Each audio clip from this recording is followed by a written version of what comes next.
This would become the most scrutinized and photographed eclipse ever recorded.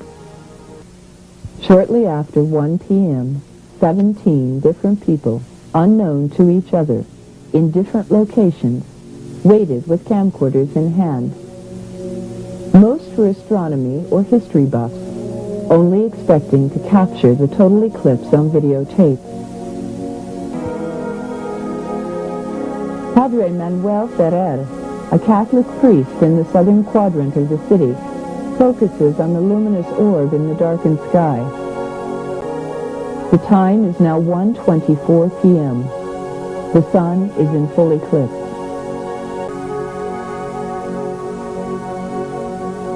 It's 1:27 p.m.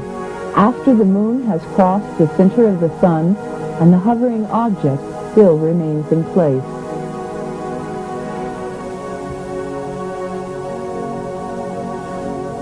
Camped on the rooftop with friends, a TV, and their camcorder, the Aguilar family turns the event into a fiesta.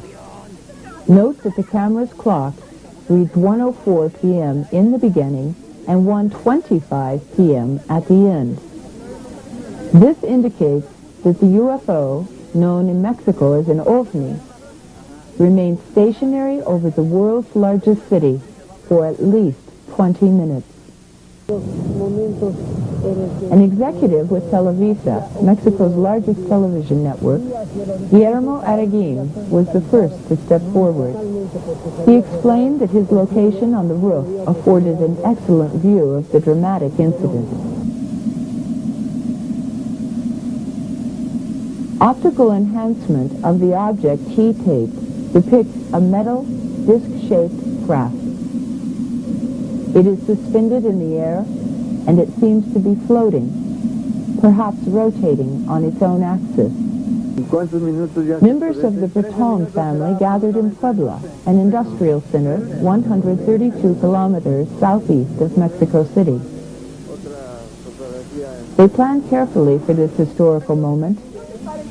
Sunshades were readied, telescopes calibrated, and the clock positioned. The Breton family recorded the silvery object at 1:22 p.m., approximately 85 miles from the location where Mr. Araguin took his identical footage. Optical enhancement and split screen is utilized to compare the segments taken by Mr. Araguin in Mexico City and Mr. Breton in Puebla. The two spacecraft correspond in size and shape. Were there two similar objects, one over Mexico City and another over Puebla? Or was there one object with the capability of a hyperleap of 85 miles accomplished in a split second? In the northeast portion of this massive city, Laura Hernandez zoomed in on one object she thought was a planet. Slow motion gives us a better view, and enhancement shows a pulsating energy from the metallic craft. Ms. Hernandez was surprised to learn that she had taped a UFO. Miguel Angel Torres recorded this segment over the central portion of Mexico City. The enhancement shows a metallic craft emanating bursts of color, a corona effect we have not seen before.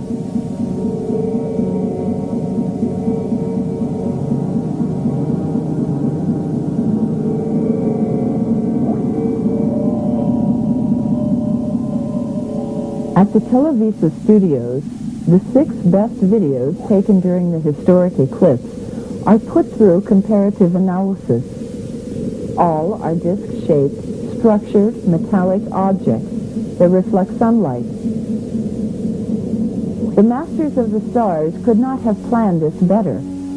At a time when all eyes were cast to the sky, 17 different people in different quadrants of the city videotaped an object hovering below the great eclipse of July 11, 1991. The sixth sun and the era of cosmic awareness had begun. Whether by design or accident, the UFO flap over Mexico City is, thanks to the video camcorder, the most documented mass sighting ever. The object or objects were seen and taped for a duration of 30 minutes. The eclipse footage had flamed the Mexican passion for intellectual debate. Why were the sightings so overt? The UFO had positioned itself beneath the eclipsing sun at a time when millions of people were looking up. Why? Unless it wanted to be seen. And the ultimate question? Why Mexico? Some thought it was an unknown intelligence carrying out a scientific mission similar to what our scientists were doing at that same time, measuring and monitoring. If they were seen, so what? The Air Force and no one else would challenge them. Others believed it was indeed a fulfillment of the ancient prophecy. The age of cosmic